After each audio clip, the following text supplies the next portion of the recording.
Are you over 40 and haven't started saving for retirement yet? Well, no matter where you are, today I'm breaking down what you can do to start investing, whether you haven't started or you're behind, and to create an asset that can help you to live life comfortably when you do retire. I'm Dakota Grady, DG Money Coach, and I'm all about helping you to master your finances. Let's dive into the conversation. Now, I've seen stats that some people have not saved for retirement at all. Drop in the chat below if that's you. It doesn't matter where you are, I'm here to help you. So this is how we're going to get you started saving for retirement today. The first thing I need you to do is look at how much money you're making in your job or business. How much you're making. If you're making low wages, $30,000 or less, I want to encourage you to create more income.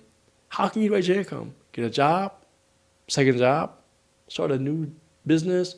Maybe you can go to school, get a trade, maybe learn a skill, or do something, sell something to make more money so that you will be able to invest, because this is the honest truth.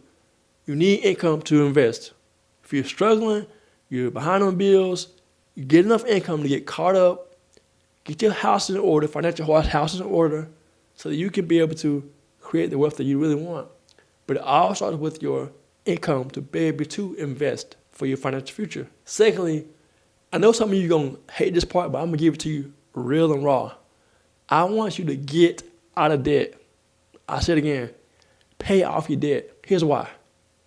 If you had no debt, you have more money to invest. It's common sense, but we are so marketed to build our credit, build our credit, build our credit, or use OPM, other people's money, or use leverage. I'm like, why? Why are we so bombarded with this? Because it's easy money for not you, but for the lender. Because when you borrow money, you're paying back principal plus interest. Interest is an expense to you, a penalty to you, but it's income, money to the lender.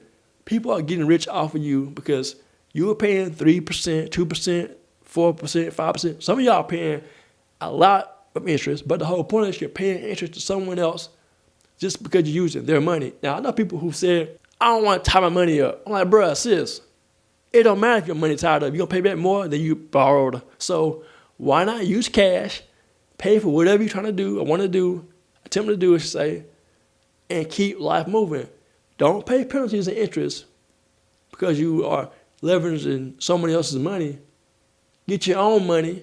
Use YM, your money, your money, your money. That's right, baby. Use your money so you can stay out of debt and keep your expenses low so you can have more money to invest in your future. The third thing is I want you to maximize your contributions to your 401k or your Roth IRA. Now, some of you may have a job and you have a 401k, but you haven't even asked to invest, or you haven't even said, I want to invest in my 401k.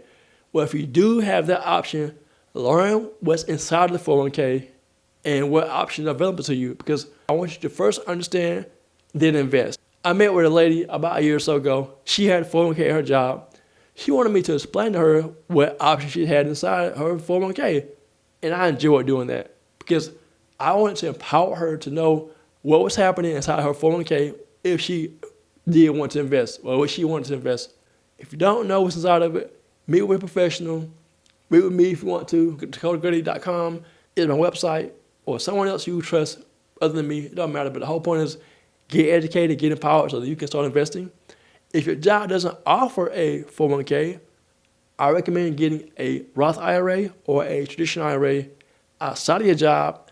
Start investing in that. Again, meet with a financial advisor, someone who's you trust, know, and like, and the person that needs to educate you so that you can make an informed decision about what you want to invest in your Roth IRA or your traditional IRA or your 401k. And lastly, I want to encourage you to automate, if you can, your contributions. That way you put it on autopilot. Say, I want to put in $100 a month or whatever. Start with $100 a month. Just start, all right? Start, understand what you need to do first. Understand what you're going to invest in. Understand all your options. Meet with an advisor. Start investing. Be consistent. Don't matter if you haven't started yet. Today's your day to start investing. Understand before investing. If you like this video and for add value to you, keep watching the next video for the value that you're going to continue to get when it comes to mastering your finances. I'll see you there.